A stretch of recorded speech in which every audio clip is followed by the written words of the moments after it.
tere tulemast meie podcasti HTG Sihikamber. Mina olen Helena. Ja mina olen Gertrud. Ja täna on meil külaliseks 12. klassi õpilane, kes on oma elu eesmärgiks võtnud reisimise ja kelle nime tihti infolehest olümpiaadirealt võime leida.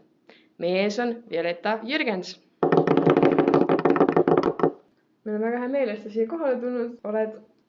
Tere tulemast podcasti, Violeta. Ja, tere. Et me alustamegi, ma arvan, kohe peale ja meil on mingid lihtsamad küsimused enne. Ja mõtlengi esimese küsimuse, kirjelda oma hommikurutiini. No hommikul mul just liiga palju aega ei lähe. No söömine on nagu kõige pikem osa. Ma alati võtan söömiseks ja kohvi joomiseks mingi pool tundi aga pesus käimine, riietumine, muud asjad, see on nagu siuke kiirem teema. Ja. Aga ma ärkan tavaliselt, kui ma toon esimeseks tunniks, siis ma ärkan 6:30. Ma olen vara magama ka ikka, see on väga tähtis. Tubli koolilaps kell 9 voodis ja loed raamatut. Vähemalt 8 tundi und peab olema. Ja. Raamatut lugeda.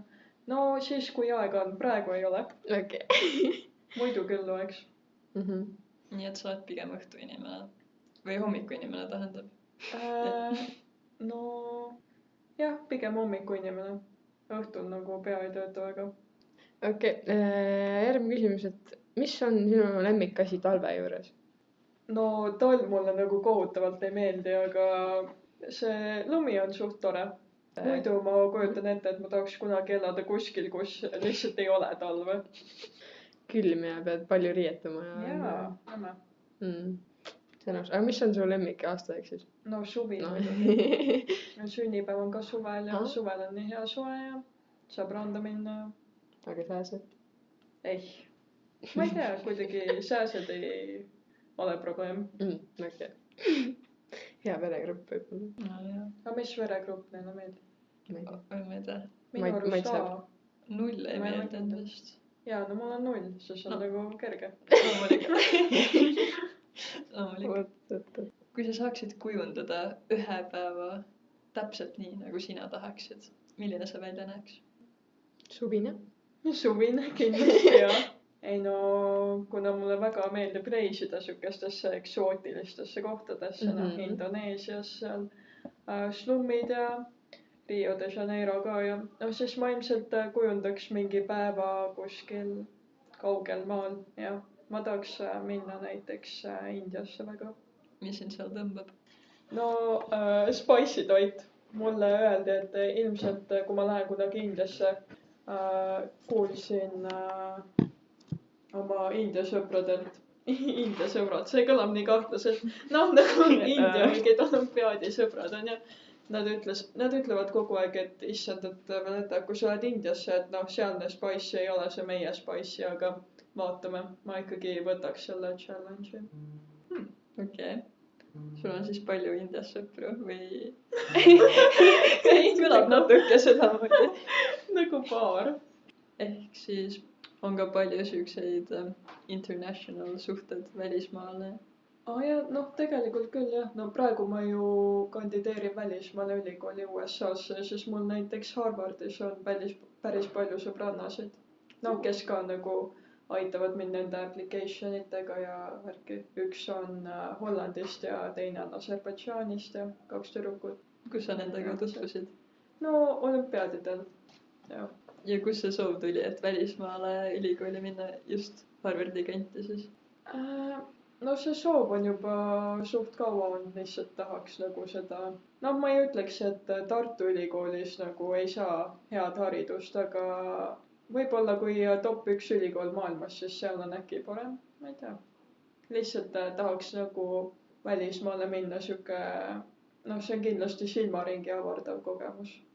Sellepärast just eelkõige. Ja see tiitel ei hirmuta number 1 ülikool maailmas? Miks peaks hirmutama? Just tõmbab ju. Kui õppimine meeldib, siis ilmselt ei hirmuta. Mis valdkonda täpsemalt? Ma olen mõelnud nagu biomeditsiiniline inseneeria või siis, ma ei tea, keemiline inseneeria. Tunduvad siuksed huvitavad. Tegelikult mul on nagu meditsiini vastu juba kaua olnud huvi. Et kui ma näiteks 8. klassis olin ja see Covidi aeg oli, siis ma võtsin nagu 2 esimese aasta meditsiini, arstiteaduse õpikud ja lihtsalt hakkasin neid lugema nappi nagu 8. klassis. Nii et võib öelda, et see huvi on mul juba kaua olnud. Aga viimasel ajal mulle on hakanud tunduma, et võib-olla ma tahaks seda meditsiinivaldkonda just niimoodi teadlase vaatepunktist sellele läheneda. Kas seal on mingid kindlad nõuded ka, et kuidas saada kandideerida kooli?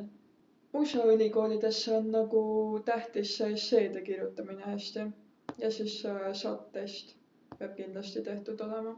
Ja siis inglise keeles on ka vaja mingit tõend esitada, aga see meil see Cambridge'i oma on nagu olemas, vähemalt treffneristidel. Aga esseed on nagu see tähtis osa. Nagu ma aru saan, need olid siis soojendusküsimused, millega me nagu siia välja jõudsime. Aga kui me nüüd lähmegi võib-olla tõsistama teemade juurde. Mitte, et see juba ei olnud, aga siis siuke kokkuvõtvalt, kui ma palun sulle ennast kirjeldada, siis mõne lausega, kes sa oled? Eks ma olen nagu üritanud harjutada sellele küsimusele vastamist, aga see nagu väga kerge ei ole. Ma ütleks, et ma olen siuke hästi mitmekülgne inimene, et mul on huvisid nii humanitaarainete valdkonnas kui ka mingid füüsikad, keemiad, matemaatikad on ju. Siis mulle meeldib väga tantsida. Ma tantsin salsat, bachatat, kizombat, Brasiilia suunki. Käin nädalas mõned korrad trennis ja nendel, ma ei tea, kuidas see eesti keeles on, aga socialitel nagu mingi peod või siuke. Siis tantsuõhtud äkki või? Jah, põhimõtteliselt. Ja siis tegelen pooldardamisega. Wow. Seda on juba päris palju. Aga sportlik elu vist ka lisaks kooli kõrvale. Kas see aitab kuidagi sinu meelest?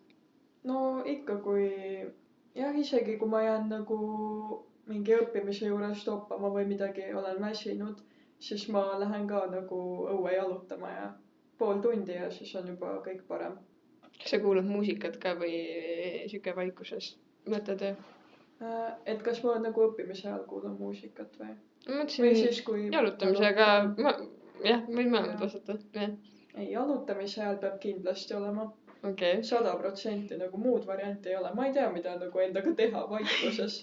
Ja õppimise ajal, muusika läheb ainult siis, kui see on sõnadeta. Klassikaline muusika või? Või chill relax? No siuke chill relax, mingi see YouTube'i playlist, mingi chill 2024 on ju. See on nagu okei. Aga klassikaline muusika ka, miks ka mitte, mulle väga meeldib Sibelius. Kas aitab paremini sul keskenduda? See ei aita keskenduda, üldse mitte. Aga siuke motiveeriv. Okei. Jah, muidu ei teeks üldse muusikat. Okei. Ega see on siis siuke natuke dramaatilisem ka, et peab mingit energiat tulema juurde selle muusikaga. Jaa, just. Aga kõigi nende hobide juures, mis sa ütleksid, mis on sinu number 1 prioriteet? Hobide juures number 1? Ei pea ka hobid olema, vaid üldse, millega sa tegeled kõigega? Millega ma tegelen kõigega? Prioriteet number 1. Vot millele ma tahaks oma elu mille ümber ma tahaks oma elu ehitada, on nagu reisimine. Okei. Ja ma nagu täpselt ei tea, mis need konkreetsed sammud on, mis selleni viivad, et ma saaks keskenduda sellele. Aga mulle ühesõnaga väga meeldib reisida ja sellepärast ma meeldib ka olümpiaade teha, et ma saan nagu uute inimestega tuttavaks. Ma ei tea, ma olen mõelnud, et võib-olla ma tahaks nagu minna vabatahtlikuks kuhugi välismaale. Ja siis välismaale ülikooli ka. Lihtsalt mulle väga meeldib reisida, väga meeldib uute inimestega kohtuda, see on nagu mu top 1 prioriteet. Aga kus sa ütleksid, see huvi reisida tuli? Oligi see põhjus, et teiste inimestega ka rohkem suhteid luua väljaspool Eestit või? Ma arvan küll, jah. Et see tuligi kuidagi nende olümpiaadide käigus. Et ei ole siuke väiksest peale huvi olnud, vaid ongi pigem kujunenud välja siis olümpiaadidega? Okei. Tegelikult suvel muidu meil on plaanis sõpradega minna Indiasse. Et jah, saab siis seda reisimist realiseerida. See vajab ikka tegelikult julgust minna sellistesse Aasiamaa kohtadesse. No ei tea, võtad rohud kaasa ja pole probleemi. Vaktsiine täis ja... Vaktsiine täis, jah, just. Keegi ütles, et kui sa jood Coca-Colat iga toidu kõrvale välismaal, siis sul kunagi ei lähe kõht paigast ära. Jaa, see on nagu päris aus. Ei no, kõige rohkem ma kardan seda, et vaat, kui ma tulin Indoneesiast tagasi, siis mul tuli see lihasõjabakteri infektsioon jalas ja siis ma pidin mingi kuu aega lihtsalt lamama voodis, nii et ma loodan, et see ei kordu, aga... Aga sa ei vähendanud kuidagi su isu reisida? Ei. Väga sihikindel. Sa rääkisid palju olümpiaadidest ka. Kus see üldse alguse sai sinu olümpiaadide teekond siis? Ma arvan, et kõige tähtsam oli nagu, kui ma 7. klassis läksin loodusteaduste olümpiaadile. Et see oli see, millega kõik algas. Et noh, õpetaja ütles mulle, et Valeta, kuule, et peaksid proovima seda olümpiaadi. Et tundub nagu täpselt sinu teema, et sa oled siuke tark, arukas tütarlaps. No siis ma proovisin, siis ma sain rahvusvahelisele. Oih! Ja siis kuidagi läks edasi. Aga see oli 7. klassis siis juba. Ma tean, et see on kuni 8. klassini vist on, eks ju. See oli mul, noh, ma 8. klassis osalesin, siis ma sain sinna rahvusvahelise, aga see rahvusvaheline nagu toimus 9. klassi ajal mingil põhjusel. Okei. Seal need vanused on natuke imelikud. Ja sealt said juba välismaale ka siis minna? Jah. Ja sealt oli see huvi ka? Jah. Kuhu su esimene nii-öelda olümpiaadireis siis oli? Jaa, kus juures, see esimene ei olnud isegi välismaale, see oli veel mingi neti oma. Ja see oli koroona aeg. See oli koroona aeg, jah. Aga see oli siis muidu Araabia Ühendemiraadid korraldasid, aga see ei neti kaudu ikka. Aga siis pool aastat hiljem, ehk siis, 9. klassi kevadel siis vist oli esimene, kus ma läksin päriselt välismaale, oli siis Tšehhis. Nii et alustasid loodusteaduste olümpiaadiga. Milliseid olümpiaade sa veel teinud oled, kus sa oled edukalt edasi saanud? No bioloogia, astronoomia, informaatika ja siis füüsika ka. Siis ma käisin, sel suvel ma olin kuskil mingi 2 kuud ära kodust olümpiaadidel ja nii. Ja siis vahepeal ma lihtsalt ei sattunudki mingi 3 nädalat koju ja... Väga tihe graafik. Siis ma käisin see aasta bioloogia olümpiaadil Kasahstanis. See oli nagu mu kõige lemmikum olümpiaadi kogemus ja Kasahstan. Me nagu tegime selle žürii, meie Eesti žürii ja siis need õpilased. Me tegime siukse aftertripi ka, on ja? Ja see oli väga tulus. Me käisime mäe otsas ja lendasime nagu täitsa teise linna seal Kasahstanis. See olümpiaad ise toimus seal pealinnas Astanas. Siis ma käisin tüdrukute informaatika olümpiaadil. Siis kevadel oli see füüsika olümpiaadi Indoneesias. Milline näeb üldse välja üks olümpiaadiga väljasõit kuhugi välismaale? Et ei ju ainult ei õpi. Issand, jaa, see on täiesti oleneb. Sest et mõned, need rahvusvahelised olümpiaadid on rohkem sellised, et ma ei tea, sind hoitakse mingi puuris, et kuskilt välja nagu ei tohi minna, on ja. Ja siis, sõidutakse lihtsalt õpilasi ringi. Nagu mingi erinevates turismipaikadesse, on ja. Nii vaatamisväärsuste juurde ja värki. Ja siis ütleme, on mingi 2 võistluspäeva. Aga näiteks see füüsika olümpiaad, kus me käisime Indoneesias, see nagu kestis konkreetselt 2 päeva. Ja siis me lihtsalt 7 päeva lihtsalt mingi rändasime ringi. Käisime päris mitu linna läbi. Ja muidu siuke 7-päevane olümpiaadi nagu reis vist on siuke klassikaline.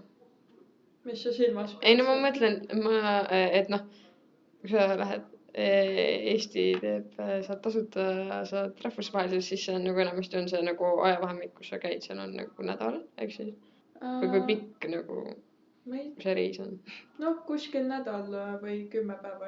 Bioloogias oli näiteks 10 päeva pluss siis, ma ei tea, mis me tegime selle lisareisi sinna otsa, mingi 4 päeva või mis ta oli. Ja need kulud on siis kõik kaetud, ja ja sa lootlesid ette need kõik olümpiaad, kus sa käinud, füüsika, bioloogia, informaatika, aga võib-olla millest inimesed ja ka mina väga hästi palju ei tea, on astronoomia ja astrofüüsika. Et seega. võib-olla sa räägiksid, et mis see nagu endast kujutab ja mis asi see üldse on ja mis nagu laad ja ülesanded seal on. Et äkki kellelgi on huvi. oi kusjuures praegu ma kindlasti soovitan minna astronoomia lahtisele, jah. Et seal nagu liiga palju inimesi ei osale ja sealt on nagu, noh, see on kõige kergem rahvusvaheline olümpiaad, kuhu saada. Ja see aasta toimub Indias. Nii et miks ka mitte. Võib-olla saad Indiasse minna. Kõik võiksid ikkagi, noh, kes huvi tunnevad, siis võiks proovida, kellele meeldib füüsika. Aga noh, astronoomia on siuke, et näiteks seal rahvusvahelisel on jagatud ülesanded niimoodi, et on nagu see observation round, kus sind nagu pannakse mingi planetaariumi, siis sa vaatad seal planetaariumi taevast, pead seal midagi, noh, mingeid tähtkujusid nagu ära nägema ja värki.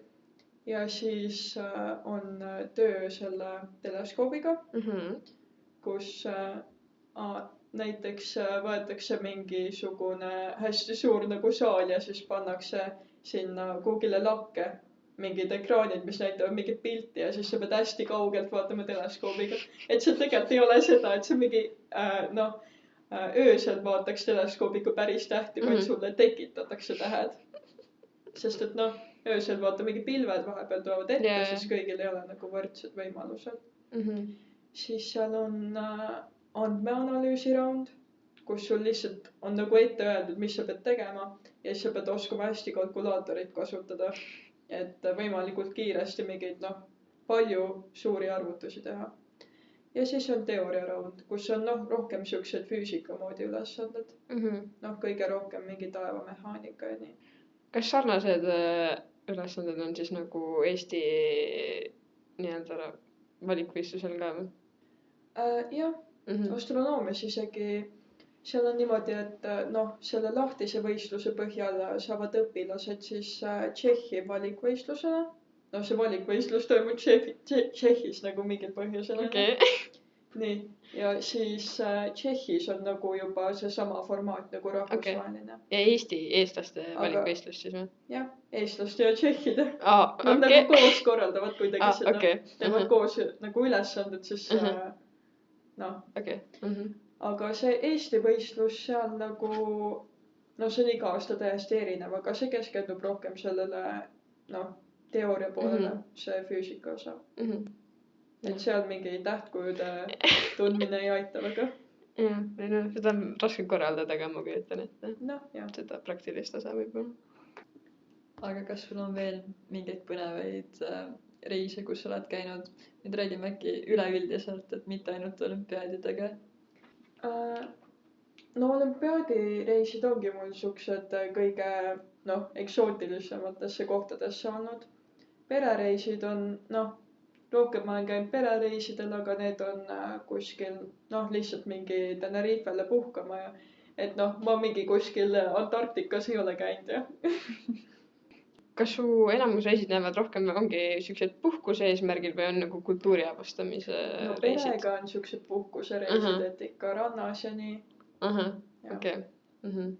Aga kui sa ise käid, siis sa käid pigem nagu ringi kui ma ise avastad? käin, kui ma see suvi lähen, siis ma ikka ise avastan. Okei, selge. Jah. Räägime sellest ka.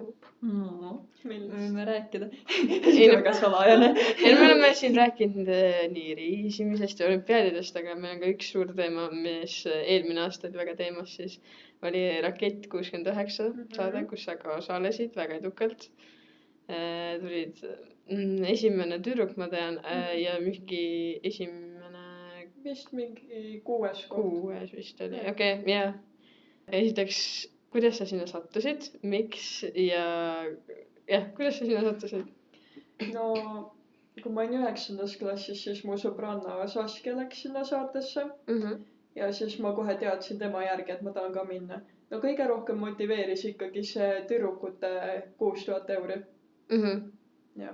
Läksid seda kohe püüdma niimoodi Läksin sinna? kohe püüdma Okei. see oli nagu eesmärk. No tegelikult alguses oli see peauhind ka eesmärk, aga noh, siis kui ma välja kukkusin, siis ju enam ei olnud. Kuhu see raha läheb? Aga kuhu see raha läheb? No Reisidele? ei, Ei, see okei. peab ikka Okei. niimoodi laristada ei saa, vaata, peab ikka mõtlema oma tulevikule ja siis ma mõtlesin, et see läheb siis mu nii-öelda ülikooli fondiks. Et kui ma lähen välismaale ülikooli, et siis mul on millegi eest elada. Mis sa sealt said, kui sa raketis käisid? Kas oli tore kogemus? Ei. See oli jube. Täiesti lõpp, kellelegi ei soovitaks. No jah, kõik see raketi kogemus üldse oli nagu väga palju draamat, nagu ootamatult palju. Ma isegi üldse ei ootanud seda, aga see oli siuke kui me sinna teadusstuudiotesse ikka kokku saime, siis oli siuke kõrilõikajate seltskond. Et praegu me saame kõik nagu ülihästi omavahel läbi, on ju, oleme sõbrad ja värki. Saame kokku kõik jumala chill, aga siis kui see võistlus oli, siis raha kohe nagu tegi meid vaenlaseks. Võistlushimu pani nagu konkurentidena tundma, jah. Jah. Aga milline nagu võistleja sina arvad, et sa oled? Ka siuke, kes hakkab teisi nagu võib-olla, mitte solvama, aga siuke tuleb hasart sisse. No ütleme, mina oma selle raketilennu jooksul nagu jõudsin ikka päris palju skeemitada, rohkem kui keskmine. Vot võiks öelda, et sellepärast mulle tuli see parima tüdruku auhind ka. Strateegiad, jah. Milliseid strateegiaid kasutasid, kui küsida tohib? No ma ei tea, sellest vist ei, jah. Et saladuskatte. Jah, saladuskatte. Okay. Aga kas see ka saladuskatte, kuidas sa nagu valmistusid nendeks, et kas sa tegid mingi lisatööd, vaatasid eelnevad mingi hooaegade saateid läbi ja et mis seal võiks tulla või? Ei no eelnevate hooaegade saateid igal juhul vaatasin. No, ma olen alati siuke iga aasta vaatan raketti. Aga enne seda, enne neid eelvoore, vaata esimene eelvoor on siuke, et nad lasevad sul akutrelliga lasta puidu sisse nagu mingi kruvisid ja neid sealt välja võtta ja siis küsivad samal ajal hästi palju nagu küsimusi, mingi siuke common sense küsimused ja mingid kerged, ma ei tea, matemaatika tehted, siuksed põhikooli, ma ei tea, füüsika, keemia teadmised on ju. Ja siis selleks ma valmistusin küll, et õppisin akutrelli kasutama. Ma muidu nagu kahjuks ei oskanud, lihtsalt tüdruk, aga selle jaoks ma õppisin ära. Ja see teadusteatriks valmistumine, see oli nagu väga intensiivne. See oli veel jõuluvaheaja ajal ka, siis mu pere läks reisile. Mina ütlesin, mina ei tule, mina hakkab valmistuma. Nii. Ja siis ma iga päev nagu lihtsalt mingi hommikust õhtuni, vaata mu teadusteatri see katse oli on ju klaasi purustamine heliga. Ja kuna mu algne plaan oli siis nagu enda häälega see katki laulda, siis ma harjutasin hommikust õhtuni iga päev. Vahepeal ma lihtsalt mingi sõin hommikust kell 8 ja siis ma terve päev nagu mitte midagi muud ei teinud, kui ma harjutasin ja siis ma lihtsalt õhtul avastasin tups, et võib-olla nagu oleks võinud, ma ei tea, süüa või midagi. Aga nii ta siis läks. Ja siis üks päev enne teadusteatri etendust mul õnnestus see viimaks nagu häälega katki teha, enda häälega. Aga kuna mul juba hääl oli nii ära nagu selleks ajaks, siis ma teadusteatri ajal kasutasin hoopis kõlareid. Aga see läks mulle päris palju maksma ka see teadusteatri episood, sest et ma pidin päris palju ise neid pokaale ostma, mida ma siis testisin ja millega ma seal esinesin ja ma nagu ostsin vist mingi 60 pokaali kokku. Katki läks lõpuks. No lõpuks, alles jäi mingi 5 tükki, katki läks siis 55. Okay. Aga see oligi siis kodus ka niimoodi ükshaaval pokaali ees, ma kujutan ette sind kuskil köögilaua taga. Õnneks sai garaažis teha nii, et keegi teine nagu väga ei kuulnud. Mul vist isegi nagu kõrvakuulmine mingi hakkas sellepärast lihtsalt taanduma. Ma nagu läksin arsti juurde, ta oli nagu okei, sa pead nüüd vaikuses viibima, sest muidu sa vist jääd kurdiks. Oi. Jah. Aga pere ei seganud kuidagi või garaaž on helikindel? Ei, garaaž on Nad olid reisil. helikindel, nii et Nad olid reisil. no siis vahepeal pidin ju, ei no see ettevalmistus oli nagu mingi kuu aega, siis juba algas nagu kool ka vahepeal. Aga jah, kuna garaaž on siuke, noh, pigem helikindel, siis see väga ei seganud mu peret. Aga no kuna mu ema on eraõpetaja, siis võib-olla see oleks nagu tõesti veidi segav, kui tema õpilased kuuleks, et mingi, ma ei tea, keegi lihtsalt lõugab toas. Kas su ema on sulle palju toeks olnud sinu õpingutel või motiveerimisel? Jaa, muidugi. No mina ise olen siuke pigem naisk, aga noh, tema ütles mulle, et kõik, mis sa teed, et kõik tuleb hästi teha, et muidu pole üldse mõtet teha. Ja siis selle põhimõtte järgi ma elangi. Väga ilus põhimõte. Mulle väga meeldib. Aga kas on nagu konkreetsed ma ei taha nüüd nime küsida, aga ma mõtlen nagu siuke, noh, inimese tüüp, et nagu kelle sa soovitaksid minna raketti? No kui sulle meeldib esineda ja sa oled siuke edev nagu mina, siis on nagu väga tore minna. Et kui sul seda, noh, kui sinu sees ei ole seda esinejat, kui sulle ei meeldi, noh, kui sa oled siuke vaikne, klassis õpetaja midagi küsib ka mingi vastad mingi hiirekese häälega, siis nagu vist ei ole väga mõtet minna.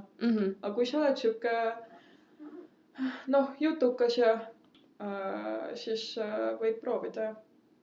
Et seal ei ole nagu väga seda, et kui sa, ma ei tea, mingi füüsikas hea ei ole, et siis sa kindlasti ei tohi minna. Et need kõik asjad, mis seal raketis tehakse, need on nagu siuke, noh, põhikooli õpilasele sobilik tase. Et siis peamine faktor ongi nagu see, et kui sa kardad esineda, et siis tuleb see, noh, nagu lavahirm ja siis lähevad asjad halvasti. Aga muidu, jah, kõige tähtsam on, et kui sa lähed raketti, et siis sa julged rääkida. Aga küsiks veel hobide kohta, kas sul on tulevikus plaan jätkata enda hobisi ja huvialasi, millega sa praegu tegeled? Jaa, ikka. No kuna ma praegu siis plaan välismaale ülikooli minna, siis ma olen nende ülikoolide seast ka nagu otsinud, et kus on näiteks mingid siukesed salsa tantsuklubid ja eks välismaal on ju isegi veel suuremad Boulder jõusaalid on ju. Nii et siis oleks päris ei oleks keeruline jätkata. Ja ma mängin klaverit ka. Jah, see tuleb siis ka. Nojah, nagu neid asju vähe oleks. Klaverit mängid siis, oled käinud muusikakoolis või käid või kuidas sellega on? Käisin eraõpetaja juures mingi, ma ei tea, mitu aastat, päris palju, muusikakooli jagu. Okei. Ja käid praegu ka või lihtsalt hobi korra? Enam ei käi nüüd lihtsalt hobi korras. Hoiad käed soojas. Just. Jah. Aga sa mängid klaverit, siis sulle lihtsalt meeldib siuke vahepeal muusikaline või seal on mingi sügavam, ma ei tea, mingi mediteerimise point ka. Ma nagu täpselt ei mõista, mis sa selle küsimuse all mõtled. No, eks ikka see on nagu, ma ei tea, mulle meeldib klaveri mängimise juures see, et kuidas nagu ma suudan enda tegevust niimoodi koordineerida, et siuke nagu ilus heli tuleb. Ma lihtsalt, kui ma mängin, siis minu jaoks ongi kõige tähtsam lihtsalt nautida seda meloodiat. Ma korra tahtsin küsida nende ülikoolide kohta ka, et loomulikult sa ütlesid Harvard on number 1, aga seal kõrval ka väga konkureerivad Cambridge ja Oxford näiteks, et kas oligi siuke, et vaatasid, mis kooli lähel siuke bouldering saal on ja selle põhjal tuli või? Ei no, põhimõte on see, et ma lihtsalt kandideerin pigem USA ülikoolidesse, sest et seal see finantsabi on päris hea. Et seal nad arvutavad selle põhjal, kui palju su vanemad teenivad, et kui palju sa pead maksma. Ehk siis seal näiteks, et ütleme, et kui su pere teenib alla $60,000 aastas, siis kõik on praktiliselt tasuta sinu jaoks. Õppimine, majutus, toit, kõik on nagu tasuta . kuule . aga noh , seal Suurbritannias on nagu sihuke teema , et seal seda finantsabi on nagu keeruline saada , et seal sa pead nagu taotlema seda stipendiumit . aga USA-s on nagu automaatselt sihuke , et selle järgi , kui palju su vanemad teenivad . ja sellepärast ma ei ole Suurbritanniasse kandideerinud ka . et ma ei taha mingi , ma ei tea , 180 000 eurot võlgadesse jääda . eriti kui sul on nagu valik minna kuhugi . jaa , just . nagu sama heasse ülikooli , odavamalt . kellele sa soovitaksid välismaa ülikooli või üldse , miks minna välismaale ? sest et tegelikult ma ütleks , et Tartus on ka väga hea ülikool . Tartu Ülikool on väga hea . selles nagu absoluutselt ei ole küsimus . aga küsimus on selles , et see nagu iseseisvalt välismaal elamine . mul on kuidagi tunne , et see nagu annab nii palju juurde , et noh , sinu iseseisvusele . et ütleme , kui enamus gümnaasiumiõpilased elavad oma vanematega , siis võib-olla see enda elule nagu üleminek on nagu sihuke suur samm , aga kui sa juba lähed välismaale , siis sa juba natuke harjutad nagu iseseisvat elu üksinda lihtsalt täiesti uues linnas . aga ma arvan , et välismaale ülikooli minemisega on enamus õpilastel see , et nad nagu muretsevad , et miks mina , et kas mina olen piisavalt hea .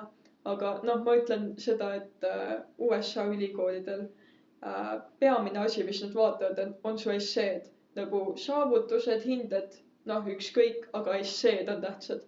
ehk siis põhimõtteliselt , kui sul on viitsimist kandideerida , siis USA ülikoolid on nagu täitsa tehtavad . kas sa oled harjutanud ka juba essee kirjutamist või juba ei , mul on esseed juba valmis . oh. ? juba 1. jaanuar on kõik tähtajad . jaa , õigus . parem tegema . ma juba alustasin ikkagi oktoobris kirjutamist . no loodame , et läheb hästi jah . mis teema aga ma kandideerin muidu Singapuri ülikoolidesse ka . seal on ka 2 päris head ülikooli ja olen Hongkongi peale ka mõelnud . aga nende on tähtajad hiljem . aga essee teemad ja no seal on nagu küsimused ette antud , nii et sa ei pea väga ise midagi välja mõtlema . see on lihtsalt mingi küsimused a la , et kuidas , mis sa vabal ajal teed ja kirjelda oma tüüpilist päeva ja kirjuta mingi noot oma sellele toakaaslasele ja siuksed küsimused . ma oleks võinud enne need ette võtta , oleks saanud lihtsalt . nüüd võtame mingi Harvardi essee lehe lahti ja hakkame järjest küsima . jaa , just . aga no ma mõtlen nagu nii palju erinevaid , et kuidas sa jaksad nagu , sa pead päris , ma juba mingi 5-6 kindlasti , kuhu sa oled kandideerinud , sa pead igale ühele eraldi kirjutama .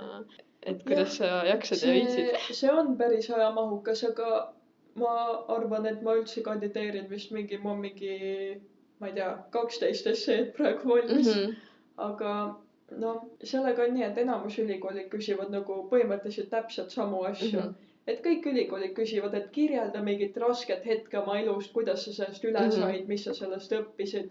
ja siis ma lihtsalt copy paste igi kõigile selle ühe ja sama .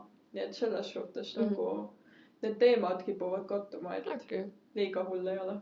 ja seoses selle reisimisega , et meil oli podcast Ave Külteriga ja tema käest me küsisime siukse küsimuse , et mida ta soovitaks meie vanustele noortele siis põhimõtteliselt . ja tema soovitus oligi , et hästi palju reisida , võimalikult palju , eriti noorena . miks sa arvad , miks see nii on ? no selles mõttes , et kui sa mingi hetk juba lapsed saad , siis see on nagu üks lisafaktor , miks on reisida keeruline . ja mida rohkem läheb elu edasi , seda tõsisemaks kõik läheb ja siis ütleme , et kui sa juba oled mingi 27 hakkad juba mõtled , et millal siis need lapsed planeerida , et juba maja tuleb osta ja et siis nagu seda reisimise soovi võib-olla enam ei ole , sest elu juba nõuab nii palju . aga et kui sa oled noor , siis on siuke chill ja siis tuleks kõik need kogemused tekitada . mis on need kogemused , mis sa saad siis välismaalt ? mis on kogemused ? no minu lemmikkogemus oli see , kui ma käisin Indoneesias slummi lastega jalkat mängimas . see oli nagu top 1 kogemus . et noh, me oma sõpradega kõndisime, proovisime sinna slummi ossa nagu minna ja siis me vaatasime, et mingi lapsed siin mängivad jalgpalli, onju. Ja siis nad olid nagu, noh, kohe kui meie kõndisime mööda, siis nad kohe vaatasid, nagu kõik keerasid nagu ümber, kõik lapsed olid meie poole, mingi suur kari lihtsalt, mingi 40 last onju. Nad vist, ma ei tea, võib-olla nägid lihtsalt elus esimest korda mingi valget inimest, sest noh, see koht, kus me käisime Indoneesias, see on nagu sihuke, noh, turistikas koht ka. See oli nagu mingi ülisuvakas linn. Ja siis me nagu näitasime palli peale, et noh, et kas meie tohime ka teiega mängida, sest need lapsed olid nii rõõmsad ja siis noh, neil olid seal mingi emad ka õues ja siis need emad ka mingi lehvitasid meile. See oli nagu äge kogemus. Kindlasti väga autentne ja sellepärast meelde jääma. Jaa, just. Kas on veel mingeid põnevaid seiku, mis sul kohe tuleb meelde äkki, kus sa oled käinud ka reisil? Jaa, no Indoneesiast on nagu kõige rohkem mulle meelde jäänud. Seal näiteks 1 päeva jooksul me suutsime ära käia budismi pühakojas, hindu templis, siis mošees ja kristlikus kirikus. Ehk siis nagu 4 pühakoda 1 päevaga. Ma ei tea, kuidas see jumalatele meeldib väga, aga noh. Otsust ära ei pakki. Jah. See oli siuke planeeritud reis või lihtsalt kuidagi? Lihtsalt sattus ja ma tegelikult jah. Ma usun, et seal on ka nagu Seal on lähestikku hästi, kõik, sest jaa. kõik on erineva usundiga. Seal Indoneesias on siuke usu poolest jah, väga mitmekülgne seltskond. Kui me reisimise teemal oled, siis anna üks nipp ka, et nimeta üks asi, mis kindlasti peaks või võiks reisil kaasas olla. Ei no, minul on rohkem see, et nimeta nagu oleks hea, kui ma oskaks nimetada asju, mida ei peaks kaasa võtma, sest siis mul see kohver ei kaaluks 30 kilo, kui ma reisile lähen. Et see on suht keeruline, et mul on nagu alati on kohver ülekaalus. Ja siis, kui on see mingi 27 kilo limiit ja minul on 30, siis noh, ma ei tea, ma isegi ei võta midagi kaasa ja lihtsalt kohver kaalub nii palju, nagu ma ei saa aru, milles see asi on. Et kergema kohvri hankima. Ei tea, jah.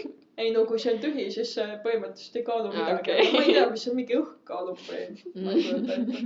Mõned panevad vetsus mitu kihti riideid ka peale. Sa oled seda pidanud ka varem tegema. Jaa, seda ma teen ka, jah. Aga tihti on see, et mida rohkem sa reisid, seda kiiremini sa hakkad juba pakkima enne reisi valmis. Kas sul on ka, et nüüd, et homme peab minema, siis ma ei tea, 10 minutiga kohver koos ja... Ei jaa, mul on tegelikult küll nii, sest et vaat, kui ma vahepeal nagu sain hästi korraks kodus käia suve jooksul, siis mul oligi nii, et ma nagu isegi ei pakin kohvrit lahti, et võtsin nagu pool kohvrit lahti, panin sinna mingid uued riided on ja teised pessu, need isegi ei jõudnud veel ära kuivada, need teised riided, sest ma juba järgmine hommik pidin minema. Et see pakkimine on siuke kiire protsess, et näiteks võrreldes mu perega, et kui mu ülejäänud pereliikmed hakkavad, ma ei tea, mingi nädal aega varem juba pakkima, et mida kõike neil võib vaja minna, siis mina mingi viimasel hetkel viskan midagi sinna kohvrisse ja noh, läheb. Et ei ole ühte kindlat asja, mis alati peab kaasas olema? Ei tea, jah. No pass võiks kaasas olla, see oleks nagu hea idee. What? Et pange kõik kirja, endale väga tähtis. Ma tunnen, et me peame hakkama kokku tõmbama otsi. Aga siis see tõsine küsimus, et sul kulub nii palju aega nii paljudele asjadele, et kuidas sa seda kõike jõuad, kas see ongi sisemine tahe või no kuidas sa mahutad enda 24 tundi, mis sul päevas on kõik need asjad, mis sa teed?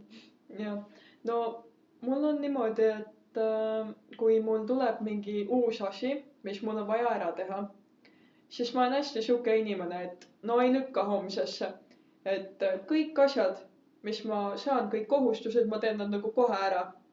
Et ma ei tea, kui on vaja, siis olen täna, ma ei tea, mingi kella 5 hommikul üleval, aga kõik on tehtud, et ma järgmine päev saan nagu tavalist elu edasi elada.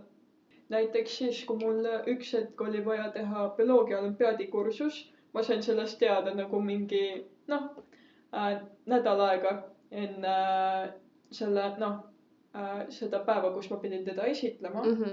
See oli reedene päev, kui ma sain teada. Ma olid reede õhtuks sõpradega plaanid ja siis ma lihtsalt pidin neile ütlema, et sorry, et ma ei tule ja siis ma reaalselt läksin reedel koju ja tegin nagu sellest koju jõudmise hetkest kuni mingi kella 2 öösel seda esitlust. Ja oli tehtud. Et ma olen hästi siuke, et noh, kõik peab kohe tehtud olema. Ja ma arvan, et sellepärast mul ongi nii palju aega erinevate asjade jaoks, et ma kunagi ei lükka midagi edasi. Ja teine asi on siis see, et telefonis scrollida ei ole mõtet.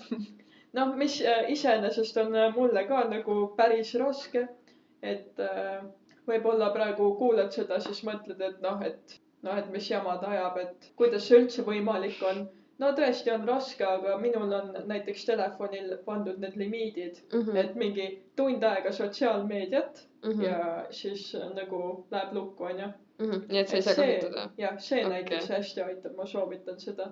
Ja näiteks TikToki mul pole üldse alla laetud, sest et kui mul see oleks, no siis oleks kõik läbi. Aga see Insta Reels on ka juba päris nagu segav faktor. Ma arvan, et paljud tunnevad selle probleemi endal ka ära.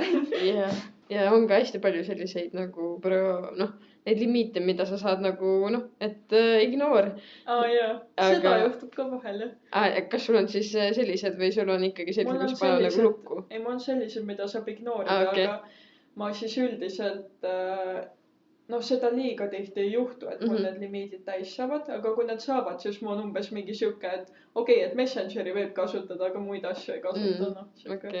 Sisemine distsipliin.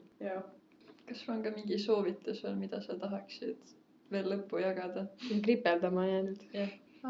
No, mis ma näiteks aja planeerimise kohalt veel teen, et kui mul on mingisugune hästi keeruline nädal enne arvestuste nädalat või arvestuste nädal, hästi palju on teha, siis mul on, ma kasutan hästi palju Google'i kalendrit ja kui mul ongi raske nädal, siis ma nagu planeerin iga tunni ära, nagu lihtsalt iga tunni oma ärkveloleku ajast.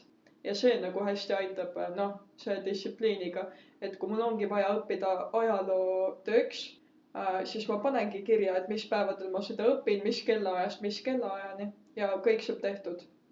Ja see nagu aitab stressi vähendada ka, et kui sul nagu mingi kindlat plaani ei ole, et siis lükkadki edasi, siis jääb viimasele hetkele, siis sa muretsed, et kas on ikka piisavalt ettevalmistust tehtud ja. Aga et tähtis on aega planeerida. Ilus koht, kus lõpetada, ma ütleks. Väga ilus lause. Aga suur aitäh, et tulid ja meiega veetsid ja rääkisid. Oli väga tore. Oli tore, jah. Aitäh ka meie kuulajatele. Jälgige meid ka sotsiaalmeedias, kus saate sõna sekka öelda ka meie järgmistele episoodidele. Kui juba siia oled jõudnud, palun võta 2 minutit ja täida ka tagasiside küsitlus, mille leiad podcasti kirjeldusest. Näeme peagi!